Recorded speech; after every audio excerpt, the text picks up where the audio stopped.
Lalawigan ng Bataan, Distrito ng Dinalupihan, Barangay Pita. Sa lupaing nasa humigit kumulang 5,000 square meters, dito mag-uumpisang mabigyan ng kulay ang pangarap naming gulayan sa bayan. Dahil naging qualified po ang aming taniman, kami po ang naging representative sa Gulayan sa Bayan, kaya po naimbitahan ng aming chairperson Perdita Tuason at Rofel Ann Manlapas sa Pantingan Pilar HVCDA Regional Office para sa gaganaping intervention.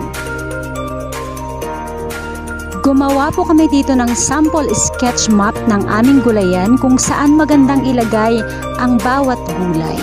At napag-usapan na rin po ang mga suliranin at mga solusyon na dapat gawin sa aming gulayan.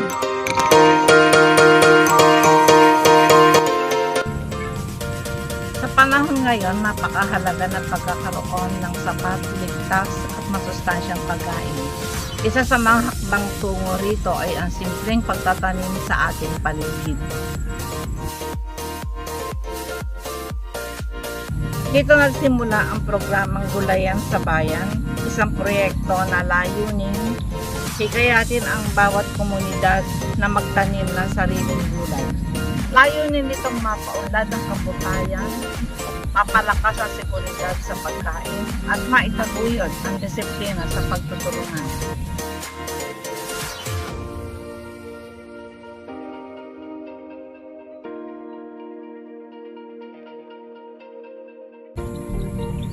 Sa tulong ng aming lokal na pamahalaan, Department of Agriculture at residente ng Barangay Pita, unti-unting nabuo ang proyektong ito.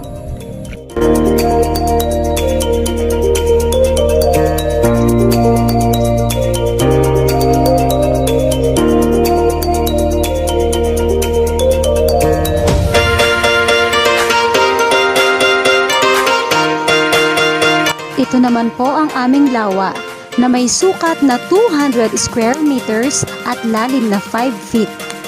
Nakapagpakawala na po kami dito ng 500 fingerlings ng tilapia. Inuumpisahan na rin po ang paggawa sa aming nursery na paglalagyan po namin ng mga ipupunla naming mga buto. Ginamitan po namin ito ng UV plastic at net. Umattend din po kami sa isang seminar kung saan itinuro po sa amin ang paggawa ng fertilizer na FFJ at FPJ.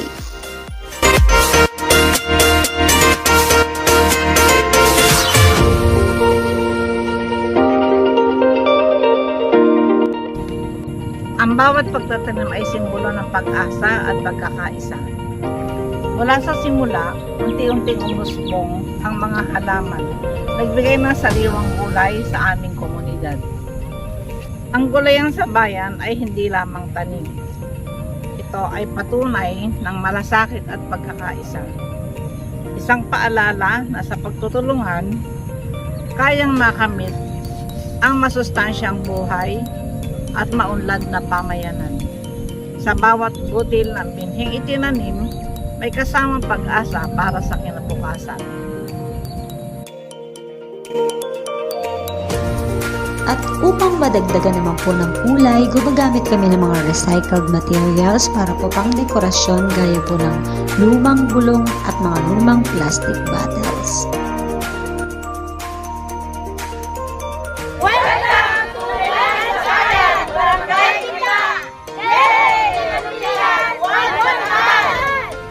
Hello, good day po. Ito po ang aming nursery. Welcome po kayo. Liko kayo. Pasok po kayo sa aming nursery.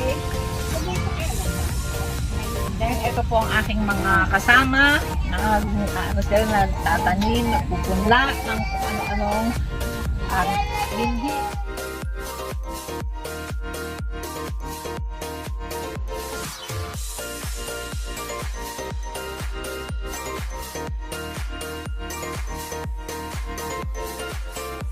Meron din po kaming tinatawag na seed bank kung saan dito po namin nilalagay ang mga buto ng mga gulay para magamit namin sa susunod naming pagtatanim.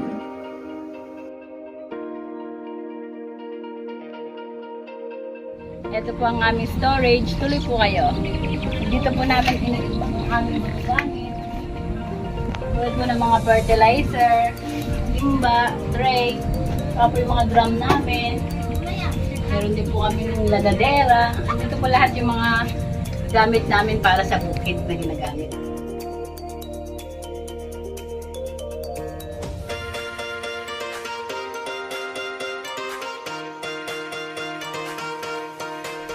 Ito naman po yung aming composting area. Meron po kami ditong lagayan ng mga basurang hindi nabubulok para po nilalabas po namin to tuwing pick up ng basura.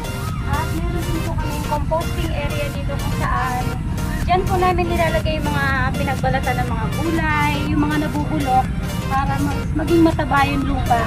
Dagdag fertilizer po. Ito po ang aming area ng indigenous plant. Meron po kami tanim dito mga kulitis, saluyot, alokbati, at marami pa pong iba. Ito po ang aming taniman na lipi, katulad ng kangkong, pechay. At ito na po ang aming gulayan sa bayan dito po sa Barangay Pita. Mula po sa napakasukal, napakatataas na mga damo at napakaputik na lugar, unti-unti na po siyang gumanda at higit po sa lahat ay unti-unti na rin pong sumisigla ang mga bagong tanim naming mga gulay. Gaya rin po ng una naming naging plano sa aming sketch plan sa mga tamang pwesto po ng mga gulay, nasunod din naman po ito.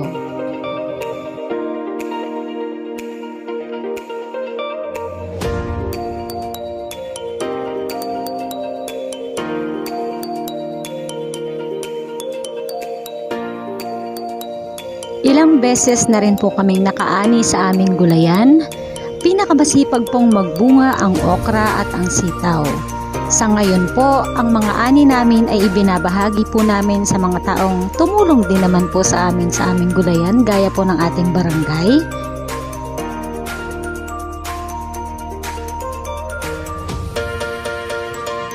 Ang sitaw po pala namin ay itinanim namin noong September 13 at nakaani po kami nito noong November 4 lang po.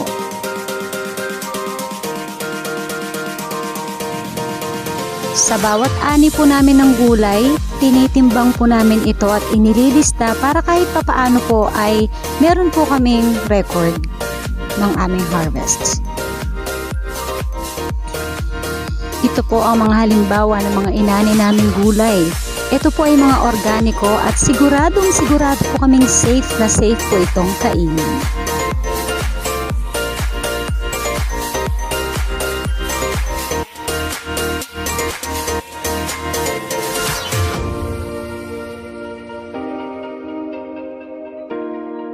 Mula po sa amin dito po sa Barangay Pita, Dinalupihan, Bataan, maraming salamat po sa bumubuo ng programang Gulayan sa Bayan.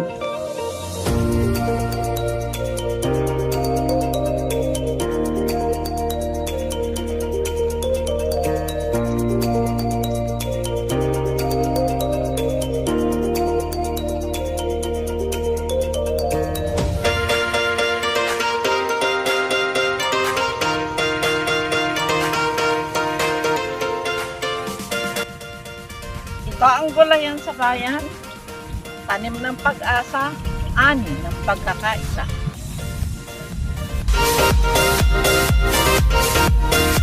Maraming salamat po kay Ma'am Arlene T. Javier, Erwin Tuazon, Rosemary De Luna, Ma'am Perlita Tuazon, Rothel Ann Manlapas, ang DAHBC Gulayan sa Bayan Coordinator at sa ating Mayor Tong Santos.